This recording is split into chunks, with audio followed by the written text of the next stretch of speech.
কুমিল্লায় 953 পিস ইয়াবাসহ একই পরিবারের 2 সদস্যসহ আটক 4। আলমগীরের প্রতিবেদনে থাকছে বিস্তারিত। কুমিল্লার বাঙ্গুরা থানা পুলিশের বিশেষ অভিযানে একই পরিবারের 2 সদস্যসহ 4 জনকে ইয়াবাসহ গ্রেপ্তার করা হয়েছে। শনিবার 2 আগস্ট 2026 পরিচালিত এই অভিযানে আটক ব্যক্তিদের কাছ থেকে মোট 953 পিস ইয়াবা উদ্ধার করা হয়। গ্রেপ্তারকৃতরা হলেন কুমিল্লার বাঙ্গুরা থানার গাজীপুর উত্তরপাড়া এলাকার বাসিন্দা আতিক হোসেন 30। তিনি মৃত আবুল হাশেম সরকারের ছেলে।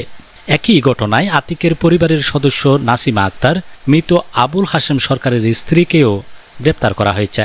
তাদের বাড়ি গাজীপুর গ্রামের 9 নম্বর ওয়ার্ড 2 নম্বর আকুবপুর ইউনিয়নে। এ সময় মাদক কেনার উদ্দেশ্যে সেখানে আসা মাসুদ পারভেজ মিটু ও শাহাদাত হোসেন নামের আরও 2 জনকে আটক করে পুলিশ। পুলিশ জানায় অভিযানের সময় উদ্ধার হওয়া 953 পিস ইয়াবা জব্দ করা হয়েছে। আটককৃতদের আদালতে সোপর্দ করা হয়েছে। বাঙ্গুরা থানার officer in-charge OC Shafiul Alam বলেন, এ ধরনের অভিযান অব্যাহত থাকবে।